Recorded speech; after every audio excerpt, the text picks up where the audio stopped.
आज के समय में हम सभी जानते हैं कि ब्लड प्रेशर क्या होता है। इसलिए हम समय समय पर अपना ब्लड प्रेशर मेजर कराते हैं कि ब्लड प्रेशर घट तो नहीं रहा है या बढ़ तो नहीं रहा है। तो क्या एक्चुअल में आप जानते हैं कि ब्लड प्रेशर क्या होता है, कैसे बढ़ता है, कैसे घटता है? आज हम ब्लड प्रेशर के बारे में बात करेंगे डिटेल में। बने रहिए वीडियो में लास्ट तक। हेलो फ्रेंड्स, मेरा नाम है आदित्य और आप देख रहे हैं आदित्याज मेड लाइफ चैनल।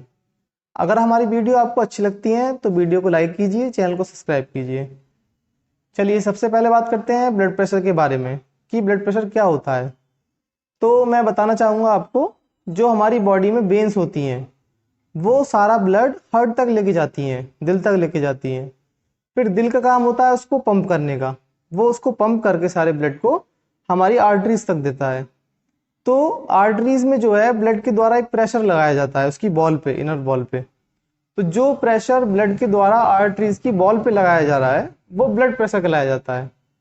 इसको हम दो नंबर्स में मेजर करते हैं, एक सिस्टोलिक ब्लड प्रेशर और एक डायस्टोलिक ब्लड प्रेशर। तो सबसे पहले बताऊंगा मैं सिस्टोलिक ब्लड प्रेशर क्या होता है। जहां हमारा हार्ट बीट लेता है, हमारा जहां दिल बीट लेता है, वहां हम सिस्टोलिक ब्लड प्रेशर मेजर करते हैं। अगर मैं आपको सिंपल लैंग्वेज में बताना चाहूँ तो जैसे हमारा हार्ट करता है धक धक, तो जहां ये धक कर रहा है, धक धक कर रहा है, यहाँ हम सिस्टोलिक ब्लड प्रेशर मेजर करेंगे। और वहीं दूसरी तरफ डायस्टोलिक, जहां ये धक और धक के बीच में रेस्ट लेता है, जो हार्ट हमारा धक और धक के बीच में रेस्ट लेता है, वहां हम डायस्टोलिक बीपी मेजर करेंगे। ठीक है, अब हम बात करेंगे कि ये बीपी जो है किन किन कारणों से बढ़ सकता है या ब्लड प्रेशर किन कारणों से बढ़ता है। तो कई बार देखा गया है कि आप तनाव लेते हैं, प्रेशर लेते हैं या टेंशन लेते हैं, या कई बार आप गहरी सोच में बैठ जाते हैं जिसकी वजह से बीपी बढ़ सकता है। कुछ केसों में देखा गया है कि जो लोग खाने में नमक की मात्रा ज़्यादा लेते हैं उनका बीपी भी बढ़ता है।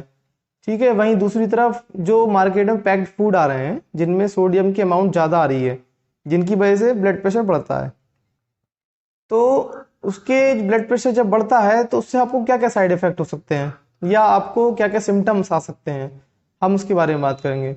आपको चेस्ट में पेन हो सकता है, आपके सर में दर्द हो सकता है, आपको हेडेक हो सकती है।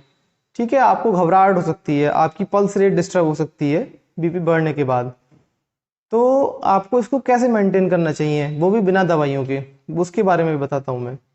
आपको क्या करना है, जब भी आपका बीपी बढ़ रहा है या आपको लग रहा है आप हाइपरटेंशन के शिकार हो रहे हैं, तो आप डेली कम से कम 30 से 40 मिनट टहलिए मॉर्निंग में। और दूसरी चीज़, आप हेल्दी डाइट लीजिए, फाइबर्स वाली फूड खाइए, प्रोटीन वाली डाइट लीजिए। ठीक है, टेंशन को थोड़ा कम कीजिए, प्रेशर को कम कीजिए अपनी बॉडी में। और दूसरी चीज़, अगर आपको लग रहा है कि आपका सडनली बीपी बढ़ रहा है तो आपको क्या करना चाहिए, आप एक आराम वाली जगह पर बैठिए, कहीं टेबल पे बैठिए, और वहाँ बैठने के बाद आप एक लंबी गहरी सांस लीजिए।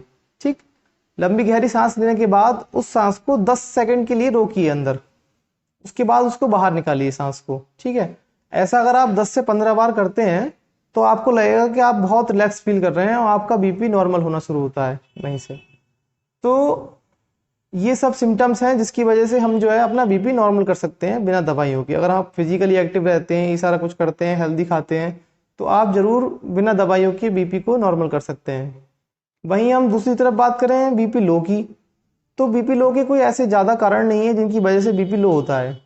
कभी कभी कुछ केसों में देखा गया है कि आप कुछ मेडिसिन लेते हैं जिनकी वजह से आपका बीपी लो हो सकता है, या कुछ आप टेंशन लेते हैं उनकी वजह से भी बीपी लो हो सकता है, या कुछ आपको कोई गहरी चोट लगी है जिसकी वजह से बीपी लो हो सकता है।